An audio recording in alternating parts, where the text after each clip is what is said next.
தனுசு ராசிக்கு இந்த செய்வின பாதிப்பு இருந்ததுன்னா என்னென்ன அறிகுறிகள் இருக்கும் அப்படின்னு சொல்லிட்டு இந்த பதிவில் நம்ம இப்போ பார்க்கலாம். கடக ராசிக்காரர்களால் தான் மோஸ்ட்லி செய்வின பாதிப்பு அதிகம் வரும்னு கூட சொல்லலாம். அது மட்டும் இல்லாமல் இவங்களுக்கு தாய் வழி சொந்தங்கள் மூலமாகவும் செய்வின பாதிப்பு அதிகம் வரக்கூடிய ஒரு சூழ்நிலையும் அதிகமாக தனுசு ராசிக்காரர்களுக்கு இருக்குது. நல்லா தூங்கிட்டு இருக்கும்போது யாரோ தட்டி எழுப்புற மாதிரி எழுந்துக்கிற ஒரு உணர்வு, நல்லா சாப்பிட்டுட்டு இருப்பாங்க, எவ்வளோ சாப்பிட்டு நல்லா ஃபேட்டாக இருப்பாங்க. ஆனால் இப்போ பார்த்தீங்கன்னா ரொம்ப லீனாக அப்படியே ரொம்ப கருவடைஞ்சு நல்லா கலராக இருந்தவங்க பார்த்தீங்கன்னா அந்த செய்வின பாதிப்பு வந்துருச்சுன்னா ஒரு மாதிரி முகத்தை ஒரு மாதிரி கருவடைஞ்சி கருவளையம் இது எல்லாமே அதிகம் இருக்கும். எதுலையுமே ஒரு இன்ட்ரெஸ்ட்ன்ற ஒரு விஷயமே இல்லாமல் ஏதோ பறி கொடுத்தா மாதிரியே எப்போவுமே உம்முன்னு இருக்கிறது. உள்ளுக்குள்ளே எப்போ பார்த்தாலும் இந்த தலைவலி, ஹெட்டேக், ஒத்த தலைவலி பார்த்தீங்கன்னா இவங்களுக்குலாம் அதிகம் இருந்துகிட்டே இருக்கும். செய்வின பாதிப்பு இருக்கிறவங்களுக்கு ஒத்த தலைவலின்ற ஒரு விஷயம் அதிகம் இருக்கும். எப்போ பேசினாலுமே ஏதோ ஒரு உள்ளுக்குள்ளே ஏதோ ஒரு உணர்வு, யாருமே உன்னை மதிக்கல பாரு, யாருமே உன்னை ஒரு பொறுப்பாகவே நினைக்கல, எல்லாருக்குமே உன்னை பார்த்தாவே பிடிக்கல, அந்த மாதிரி ஒரு விஷயங்கள் பாரு, உனக்கு யாருக்குமே உன் மேலே அன்பு இல்லை அப்படின்னு சொல்லிட்டு அவங்களுக்குள்ள ஒரு சொல்லிக்கிட்டே இருக்கும். கணவன் மனைவிக்குள்ள பிரிவு, குழந்தையின்மை இருக்கிறது, குழந்தையே இருக்காது இருக்கிறது, திருமண தடை, அந்த வீட்டில் யாராவது பெண் பிள்ளையோ இல்லை ஆண் பிள்ளையோ கல்யாணம் ஆகாமல் இருந்தாங்கன்னா அவங்களுக்கு ஏதோ ஒரு தடங்கள், கை நினைக்கிற அளவுக்கு போய் கூட அது தடங்கள் ஆகிடும். ஸோ அந்த மாதிரி தடங்கள் வரும்போதே தெரிஞ்சுக்கலாம் ஏதோ செய்வின பாதிப்பு இருக்கிறதுனால தான் இந்த ஒரு தடங்கள்ன்ற ஒரு விஷயம் நடந்துட்டு இருக்குன்னு சொல்லிட்டு அவங்க கண்டிப்பாக அதை உணரலாம்.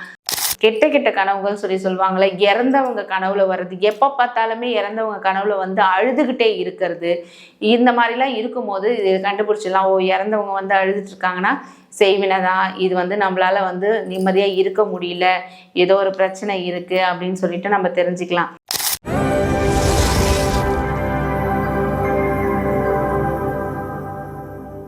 கேம் சேஞ்சர் நேயர்களுக்கு வணக்கம்.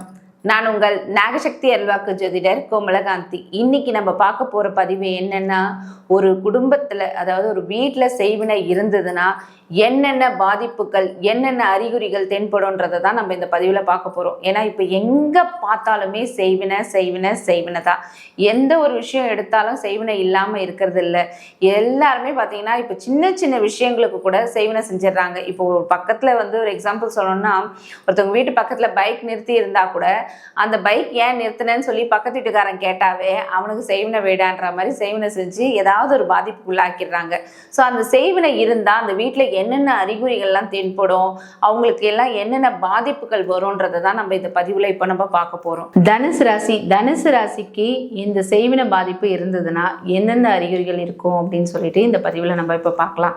தனுசு ராசிக்காரர்களுக்கு பார்த்தீங்கன்னா கடக ராசிக்காரர்களால் தான் மோஸ்ட்லி செய்வின பாதிப்பு அதிகம் வரும்னு கூட சொல்லலாம். அது மட்டும் இல்லாமல் இவங்களுக்கு தாய் வழி சொந்தங்கள் மூலமாகவும் செய்வின பாதிப்பு அதிகம் வரக்கூடிய ஒரு சூழ்நிலையும் அதிகமாக தனுசு ராசிக்காரர்களுக்கு இருக்குது. அதாவது சொல்லுவாங்கள்ல, யாரா எனக்கு செய்வினை வச்சுது அப்படின்னு சொல்லிட்டு எங்கன்னா போய் கேட்கும்போது கண்டிப்பாக தாய் வழி உறவால் தான் இவங்களுக்கு செய்வின பாதிப்பு அதிகம் வரும். அது மட்டும் இல்லாமல் இவங்களால ஒரு நிம்மதியாக தூங்க முடியாது. தூக்கும் போது ஏதாவது கெட்ட கனவு வர்றது, வீட்டில் ஏதாவது தேவையில்லாத பூச்சிகள் வர்றது, அதே மாதிரி நல்லா தூங்கிட்டு இருக்கும்போது யாரோ தட்டி எழுப்புற மாதிரி எழுந்துக்கிற ஒரு உணர்வு, நல்லா சாப்பிட்டுட்டு இருப்பாங்க, எவ்வளோ சாப்பிட்டு நல்லா ஃபேட்டாக இருப்பாங்க. ஆனால் இப்போ பார்த்தீங்கன்னா ரொம்ப லீனாக அப்படியே ரொம்ப கருவடைஞ்சு நல்லா கலராக இருந்தவங்க பார்த்தீங்கன்னா அந்த செய்வின பாதிப்பு வந்துருச்சுன்னா ஒரு மாதிரி முகத்தை ஒரு மாதிரி கருவடைஞ்சி கருவளையம் இது எல்லாமே அதிகம் இருக்கும். செய்வின பாதிப்பு இருக்கும்போது இந்த மாதிரி ஒரு விஷயங்கள்லாம் இவங்களுக்கு அதிகமாக இருக்கும்.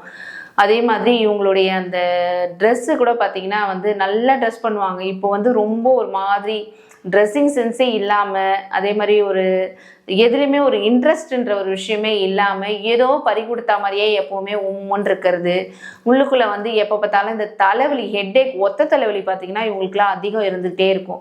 செய்வின பாதிப்பு இருக்கிறவங்களுக்கு ஒத்த தலைவலின்ற ஒரு விஷயம் அதிகம் இருக்கும். அதே மாதிரி எங்கே போனாலுமே இவங்களுக்கு அவங்க யாரு கூடயுமே ஒரு ஈடுபாடோடு பேசுறதுக்கான ஒரு சூழ்நிலை அமையாது.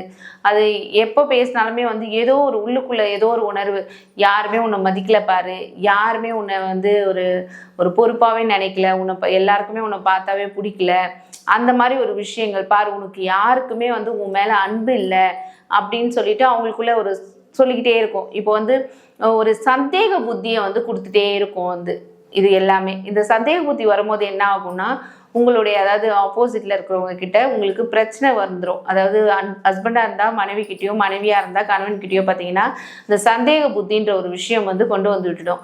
அதனாலேயே வந்து 2 பேருக்குள்ளே பிரிவு ஏற்பட்டுரும். இது எல்லாமே செய்வினை இருந்ததுன்னா கணவன் மனைவிக்குள்ள பிரிவு, குழந்தையின்மை இருக்கிறது, குழந்தையே இருக்காது இருக்கிறது, திருமண தடை. அந்த வீட்டில் யாராவது பெண் பிள்ளையோ இல்லை ஆண் பிள்ளையோ கல்யாணம் ஆகாமல் இருந்தாங்கன்னா அவங்களுக்கு வந்து ஏதோ ஒரு தடங்கள் கை நினைக்கிற அளவுக்கு போய் கூட அது வந்து தடங்கள் ஆகிடும். ஸோ அந்த மாதிரி தடங்கள் வரும்போதே தெரிஞ்சுக்கலாம் ஏதோ செய்வின பாதிப்பு இருக்கிறதுனால தான் இந்த ஒரு தடங்கள்ன்ற ஒரு விஷயம் வந்து நடந்துட்டு இருக்குன்னு சொல்லிட்டு அவங்க கண்டிப்பாக அதை உணரலாம். அது மட்டும் இல்லாமல் இவங்களுக்கு வந்து தூங்கும் போது ஏதோதையோ ஒரு கனவுகள், கெட்ட கெட்ட கனவுகள் சொல்லுவாங்களே, இறந்தவங்க கனவுல வர்றது, எப்போ பார்த்தாலுமே இறந்தவங்க கனவுல வந்து அழுதுகிட்டே இருக்கிறது, இந்த மாதிரிலாம் இருக்கும்போது இது கண்டுபிடிச்சிடலாம். ஓ, இறந்தவங்க வந்து அழுதுட்டு இருக்காங்கன்னா செய்வினை தான், இது வந்து நம்மளால வந்து நிம்மதியாக இருக்க முடியல, ஏதோ ஒரு பிரச்சனை இருக்குது அப்படின்னு சொல்லிட்டு நம்ம தெரிஞ்சுக்கலாம். அதே மாதிரி இவங்க வந்து தனுசு ராசினாவே நெருப்பு ராசிக்காரர்கள். அதனால எப்பவுமே வந்து ஒரு ஃபயராக பேசுவாங்க. எது பேசினாலுமே அந்த ஃபயர் இருக்கும். அப்போ ஃபயராக பேசும்போது என்ன ஆகும்னா ஆப்போசிட் பீப்புளுக்கு இவங்க மேலே வந்து ஒரு கோவம், பொறாமை, இது கந்திஷ்டி, இது எல்லாமே இருக்கும்போது வீட்டில் வந்து எடுத்துட்டு, அதாவது இந்த கோயிலேருந்து எடுத்துகிட்டு வர இந்த எலுமிச்சப்பழம், அதே மாதிரி இந்த பூசணிக்காய், நிறைய பேர் வந்து பூசணிக்காய் வந்து மாடியில் வைப்பாங்க திஷ்டிக்காக. அந்த பூசணிக்காய் பார்த்தீங்கன்னா 2 நாள் கூட வராதுங்க, அதுக்குள்ளே அழுவிடும். ஏன் இப்படி அழுவி போகுதுன்னே புரியாது. அந்த மாதிரி வந்து அழுவிடும். அதே மாதிரி வீட்டில் சமைக்கிற உணவு பண்டங்கள் எல்லாமே வந்து கெட்டு போகிறது, சீக்கிரமாக கெட்டு போகிறது. நீங்கள் என்னதான் நீங்கள் வந்து லேட்டாக சமைச்சு வச்சாலும் அந்த உணவு பண்டங்கள்லாம் கெட்டு போகிறது. அதே மாதிரி எப்போவுமே வந்து துணி மடிக்காமல் வீட்டில் அப்படியே இருக்கிறது, சாமானில் ஷிங்க் அப்படியே இல்லை, ஷிங்கில் பார்த்தீங்கன்னா சாமான் அப்படியே இருக்கிறது, இந்த மாதிரி ஒரு விஷயங்களும் இருந்துகிட்டே இருந்ததுனாலும் செய்வினை அந்த வீட்டில் இருக்குன்னு தெரிஞ்சுக்கலாம். ஏன்னா அந்த வீட்டில் இருக்கிற அந்த லேடிஸ்க்கு ஒரு சோம்பேறித்தனத்தை கொடுத்துரும். அவங்களால சுறுசுறுப்புடன் வேலை செய்ய முடியாது.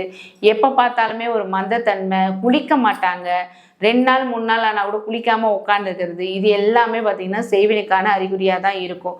அதே மாதிரி ஹேர் ஃபால் வந்து நிறைய ஏற்படும். நிறைய எப்போ அப்படியே அந்த ஹேர் பார்த்திங்கன்னா அப்படியே கொத்து கொத்தாக வரும். முடி நம்ம சும்மா இப்படி இழுத்தாவே போதும், அவ்வளோ முடி கையில் வரும். இது எல்லாமே செய்வினைக்கான அறிகுறி தான். அதே மாதிரி இந்த கண்ணு சம்மந்தப்பட்ட பிரச்சனையும் பார்த்திங்கன்னா இவங்களுக்கு வந்துக்கிட்டே இருக்கும். அதை சொன்னல, ஹெட்டேக் வர்றதுனால கண் சம்மந்தப்பட்ட பிரச்சனைகள், கண்ணில் ஆப்ரேஷன் பண்ணுறது, இந்த மாதிரி ஒரு விஷயங்கள் எல்லாமே தனுசு ராசிக்காரர்களுக்கு கண்டிப்பாக நடக்கும். ஸோ அதனால் இந்த மாதிரி பிரச்சனைகள் இருக்குது அப்படின்னா தனுசு ராசிக்கான பரிகாரம் என்னன்னு பார்த்தீங்கன்னா, நீங்கள் ஏதாவது ஒரு கோயிலுக்கு வந்து நடைப்பயணம் போகிறதா சொல்லி வேண்டிக்கிட்டு பர்வதமலை போகிறது, இந்த திருப்பதிக்கு நடந்து போகிறது, கீழ்த்திருப்பிலேருந்து மேல் திருப்பதி வரைக்கும் நடந்து போகிறது, இந்த மாதிரி ஒரு விஷயங்கள்லாம் பண்ணிட்டு வாங்க. மலையில் இருக்கிற கோயிலுக்கு போயிட்டு மலையேறி போய் பார்த்துட்டு வந்தீங்கன்னா இந்த செய்வினை பாதிப்புலேருந்து நீங்கள் விடுபடலாம். நீங்கள் அப்படி போயும் உங்களுக்கு செய்வினை பாதிப்புலேருந்து விடுபடலை அப்படின்னா கண்டிப்பாக இந்த திரையில் தெரிகிற இந்த நம்பருக்கு கால் பண்ணுங்கள். உங்களுடைய செய்வினை பிரச்சனை இருந்து உங்களை விடுவிக்க வேண்டியது என்னுடைய பொறுப்பு.